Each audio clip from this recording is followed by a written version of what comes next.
दी loud Bihar आप इस channel से जोड़कर रोजाना ताज़ा अपडेट पा सकते हैं। जैसे दिन भर की ताज़ा खबर, सरकार की नई योजनाएं, नए नियम, स्कूल कॉलेज स्कॉलरशिप, रोजगार। आम आदमी पार्टी आप की घोषणा, बिहार की सभी 243 विधानसभा सीटों पर लड़ेगी चुनाव, गठबंधन से इंकार।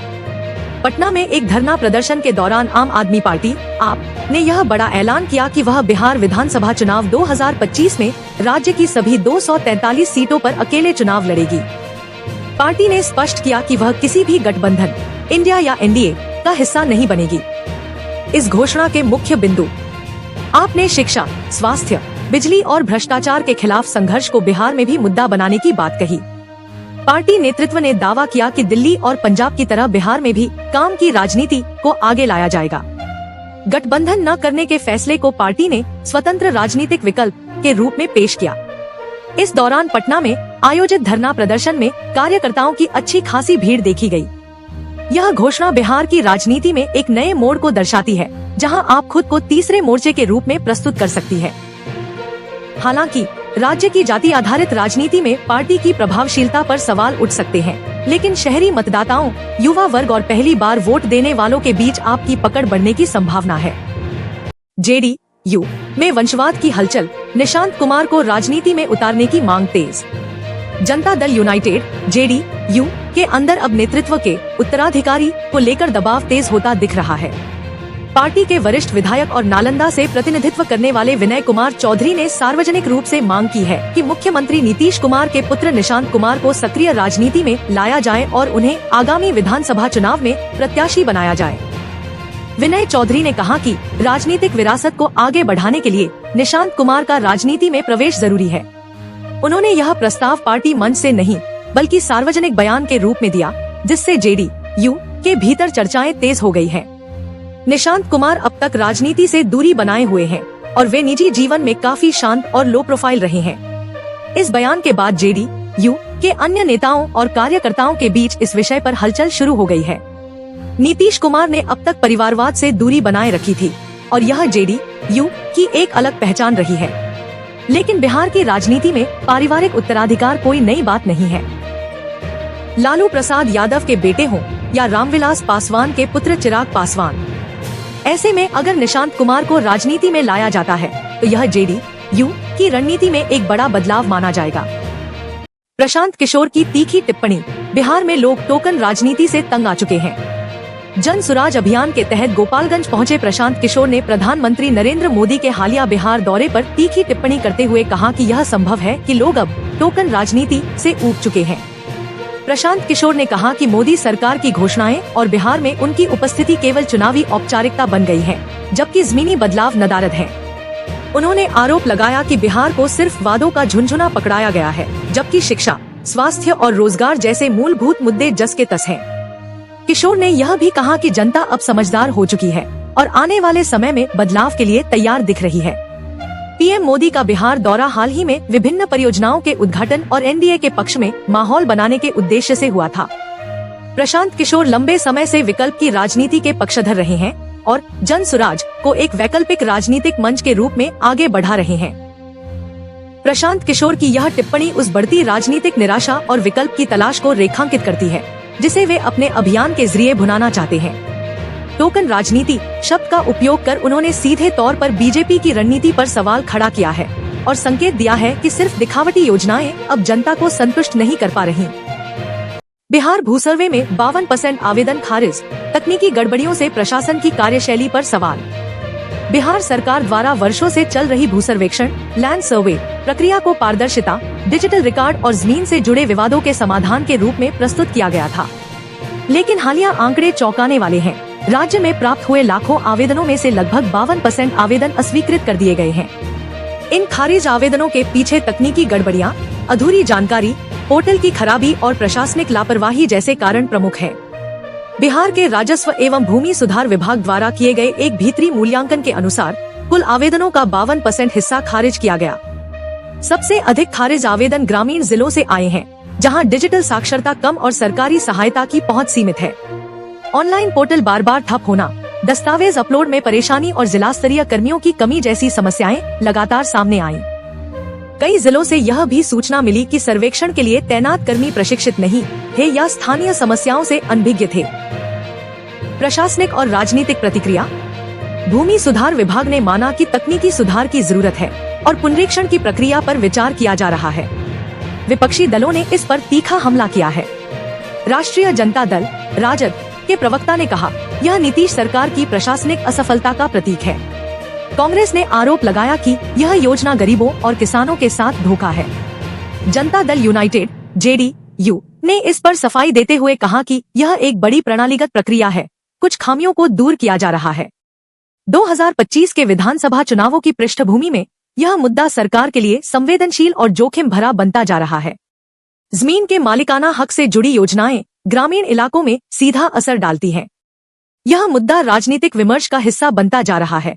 विपक्ष इसे जन विरोधी नीतियों की मिसाल बता रहा है। बेतिया जिले की रामकली देवी ने बताया, हमने 4 बार आवेदन किया, हर बार कहा गया कि दस्तावेज अधूरे हैं, जबकि पटवारी ने सारे पेपर खुद भरे थे। समस्तीपुर में एक सर्वे कर्मचारी ने नाम न छापने की शर्त पर बताया, टेक्निकल ट्रेनिंग बहुत कम दी गई, रोज पोर्टल में दिक्कत आती है, लोग हमें ही गाली देते हैं। इस रिपोर्ट से यह स्पष्ट होता है कि सिस्टम डिजाइन, स्थानीय प्रशासन और तकनीकी संसाधनों में तालमेल की कमी ने एक महत्वाकांक्षी योजना को अविश्वास और असफलता के घेरे में ला खड़ा किया है। जहां सरकार डिजिटल रिकॉर्ड को आधार बनाकर भूमि सुधार को दिखाना चाह रही थी, वहीं जनता का अनुभव बिल्कुल उल्टा रहा है। बिहार सरकार के लिए यह एक चेतावनी है कि यदि समय रहते इस प्रक्रिया को पारदर्शी और उत्तरदायी नहीं बनाया गया, तो ग्रामीण वोटर वर्ग में असंतोष का असर चुनावी नतीजों पर पड़ सकता है। भूसर्वे एक तकनीकी योजना से कहीं बढ़कर अब राजनीतिक मुद्दा बन चुका है। बिहार विधानसभा चुनाव 2025 में ई वोटिंग की शुरुआत, बुजुर्ग, दिव्यांग, गर्भवती व दूरस्थ मतदाताओं के लिए बड़ी सुविधा। भारतीय चुनाव आयोग (ECI) ने बिहार विधानसभा चुनाव 2025 में एक ऐतिहासिक और तकनीकी पहल की घोषणा की है। अब चुनिंदा श्रेणी के मतदाता जैसे 60 वर्ष से अधिक उम्र के नागरिक, दिव्यांग व्यक्ति, गर्भवती महिलाएं और दूर दराज क्षेत्रों में रहने वाले मतदाता ई वोटिंग के जरिए घर बैठे वोट डाल सकेंगे। यह निर्णय चुनावी प्रक्रिया को समावेशी, आसान और सुरक्षित बनाने की दिशा में महत्वपूर्ण कदम माना जा रहा है। चुनाव आयोग टेक्नोलॉजी संचालित ई वोटिंग प्लेटफॉर्म लॉन्च करेगा, जिसमें आधार आधारित प्रमाणीकरण, फेस आईडी बायोमेट्रिक्स और वन टाइम पासवर्ड (OTP) जैसी सुरक्षा पद्धतियां शामिल होंगी। शुरुआत में यह सुविधा केवल उन्हीं मतदाताओं को मिलेगी जो 60 वर्ष से अधिक आयु के हैं, शारीरिक रूप से असमर्थ, दिव्यांग, गर्भवती महिलाएं, पहाड़ी, आदिवासी या दूरस्थ क्षेत्रों में रहने वाले लोग। ई वोटिंग के लिए मतदाताओं को पहले से पोर्टल पर पंजीकरण करना होगा और अपनी स्थिति का प्रमाण देना होगा। आयोग ने यह भी स्पष्ट किया कि ई वोटिंग एक वैकल्पिक सुविधा होगी, पारंपरिक EVM व्यवस्था यथावत बनी रहेगी। इससे वोटिंग प्रतिशत में वृद्धि की संभावना है, विशेषकर उन वर्गों में जो पहले मतदान केंद्र तक नहीं पहुंच पाते थे। बिहार जैसे राज्य, जहां बड़ी संख्या में लोग ग्राम्य, दूर दराज क्षेत्रों में रहते हैं और स्वास्थ्य या संसाधन की कमी से मतदान नहीं कर पाते, वहां यह प्रयोग क्रांतिकारी बदलाव ला सकता है। यह सुविधा डिजिटल साक्षरता और साइबर सुरक्षा दोनों के लिए चुनौती भी होगी।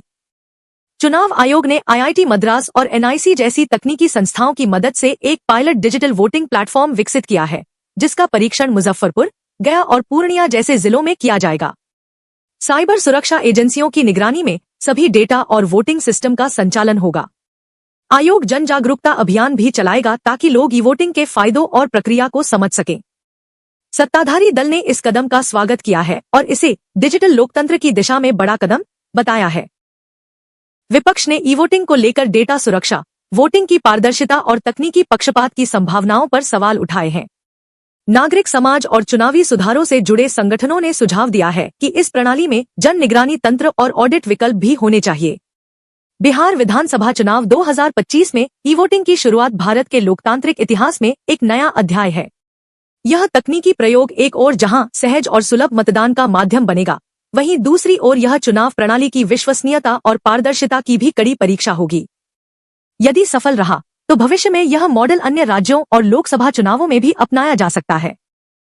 बिहार में मानसून की दस्तक, 8 जिलों में भारी बारिश का अलर्ट, तापमान में गिरावट। बिहार में मानसून ने आधिकारिक रूप से प्रवेश कर लिया है और इसके साथ ही राज्य के मौसम में बड़ा बदलाव दर्ज किया गया है।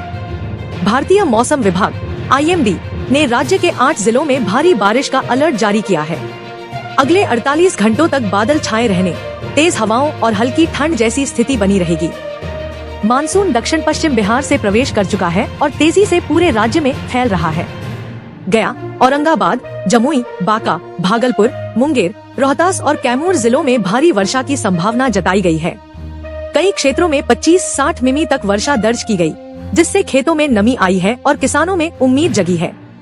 अगले 48 घंटों में न्यूनतम तापमान 2-4 डिग्री तक गिर सकता है, जिससे मौसम सुहावना बना रहेगा। धान की बुआई की तैयारी कर रहे किसानों के लिए यह समय बेहद महत्वपूर्ण है। बारिश की यह पहली बड़ी खेप खेती के लिहाज से फायदेमंद मानी जा रही है। शहरी क्षेत्रों में कुछ जगहों पर जलजमाव की शिकायतें मिली हैं, विशेषकर पटना, दरभंगा और गया में। बिजली गुल होने, पेड़ गिरने और यातायात बाधित होने की खबरें भी कुछ जगहों से आई हैं। आपदा प्रबंधन विभाग ने सभी जिलों को अलर्ट मोड पर रखा है। स्थानीय प्रशासन को निर्देश दिए गए हैं कि नालियों की सफाई, जल जमाव की निगरानी और किसी भी आपदा की स्थिति से निपटने के लिए टीमों को तैयार रखें। ग्रामीण क्षेत्रों में आंगनबाड़ी और स्कूल भवनों को अस्थायी शरण स्थल के रूप में तैयार किया गया है। अगले 3-4 दिनों तक मौसम में उतार चढ़ाव बना रहेगा। पूर्वी बिहार और सीमावर्ती झारखंड क्षेत्र में भी बारिश बढ़ने की संभावना है। हल्की से मध्यम वर्षा राज्य के अधिकांश हिस्सों में जारी रहेगी, जिससे ह्यूमिडिटी घटेगी और दिन का तापमान 30 डिग्री से नीचे जा सकता है। बिहार में मानसून की यह शुरुआती बारिश कृषि, पर्यावरण और जनजीवन तीनों के लिए सकारात्मक संकेत लेकर आई है। हालांकि प्रशासनिक तैयारियों और जल निकासी की स्थिति पर भी नजर रखना जरूरी है, ताकि मानसून की राहत कहीं मुसीबत में न बदल जाए। बिहार के राज्यपाल की वीसीज के साथ अहम बैठक, परीक्षाएं, अकादमिक कैलेंडर और फंडिंग पर हुई समीक्षा। बिहार के राज्यपाल और कुलाधिपति आरिफ मोहम्मद खान ने मंगलवार को राज्य के सभी राजकीय विश्वविद्यालयों के उपकुलपतियों वीसीज के साथ एक महत्वपूर्ण बैठक की। बैठक में राज्य की उच्च शिक्षा व्यवस्था को सुचारू और पारदर्शी बनाने को लेकर कई मुद्दों पर चर्चा हुई, विशेषकर परीक्षाओं का समयबद्ध संचालन, शैक्षणिक कैलेंडर का पालन, विश्वविद्यालयों की वित्तीय स्थिति और लंबित नियुक्तियों से जुड़े विषय प्रमुख रहे। परीक्षा समय पर लेने और रिजल्ट में देरी खत्म करने के लिए सख्त निर्देश दिए गए। शैक्षणिक कैलेंडर को नियमित और यथासमय संचालित करने के लिए प्रत्येक विश्वविद्यालय से विस्तृत कार्य योजना मांगी गई। कई विश्वविद्यालयों में वित्तीय संकट और यूजीसी राज्य फंड की समय पर उपलब्धता न होने की शिकायत की गई, जिसे लेकर राज्यपाल ने वित्त विभाग से समन्वय का आश्वासन दिया। लंबित शिक्षक नियुक्तियां, संविदा कर्मियों की स्थिति और पुनर्गठन योजनाएं भी चर्चा में शामिल थी। राज्यपाल आरिफ मोहम्मद खान ने कहा, शिक्षा प्रणाली में पारदर्शिता, नियमितता और जवाबदेही जरूरी है। विश्वविद्यालयों को स्वायत्तता का सम्मान मिलना चाहिए, लेकिन साथ ही वे परिणामों के लिए भी जिम्मेदार हैं। उन्होंने यह भी जोड़ा कि उच्च शिक्षा को नई राष्ट्रीय शिक्षा नीति NEP 2020 के अनुसार व्यवस्थित करने की दिशा में तेजी लाई जानी चाहिए। अधिकांश उपकुलपतियों ने बताया कि मानव संसाधन और वित्तीय संसाधनों की कमी के चलते नियमित परीक्षाएं कराना चुनौतीपूर्ण हो रहा है। कुछ विश्वविद्यालयों ने डिजिटल परीक्षा प्रक्रिया, गवर्नेंस और छात्र सेवा पोर्टल जैसी पहल को आगे बढ़ाने का सुझाव दिया। पाटलिपुत्र विश्वविद्यालय, तिलका मांझी भागलपुर विश्वविद्यालय और मगध विश्वविद्यालय के वीसीज ने विशेष रूप से अपने संस्थानों की समस्याएं रखीं। एक राज्य स्तरीय उच्च शिक्षा मॉनिटरिंग कमेटी गठित करने का प्रस्ताव रखा गया है, जो परीक्षाओं, पाठ्यक्रम प्रगति और फंड उपयोग पर नजर रखेगी। सभी वीसी से 15 दिन के भीतर शैक्षणिक और प्रशासनिक प्रगति रिपोर्ट देने को कहा गया है। जुलाई के पहले सप्ताह में दूसरा दौर की समीक्षा बैठक की संभावना जताई गई है। बिहार की उच्च शिक्षा व्यवस्था को दिशा और स्थायित्व देने के लिए यह बैठक एक महत्वपूर्ण पहल के रूप में देखी जा रही है। राज्यपाल द्वारा लिए गए निर्णय यदि जमीनी स्तर पर प्रभावी ढंग से लागू हुए, तो राज्य के विश्वविद्यालयों में शैक्षणिक सत्र नियमित हो सकते हैं और छात्रों को समय पर डिग्री और रोजगार के अवसर मिल सकते हैं। धन्यवाद हमारे साथ जुड़े रहने के लिए। अगर वीडियो पसंद आया हो तो लाइक करें, शेयर करें और सब्सक्राइब करना न भूलें। बेल आइकन दबाएं ताकि बिहार की राजनीति की हर नई खबर आप तक सबसे पहले पहुंचे। मिलते हैं अगली रिपोर्ट में, तब तक के लिए नमस्कार।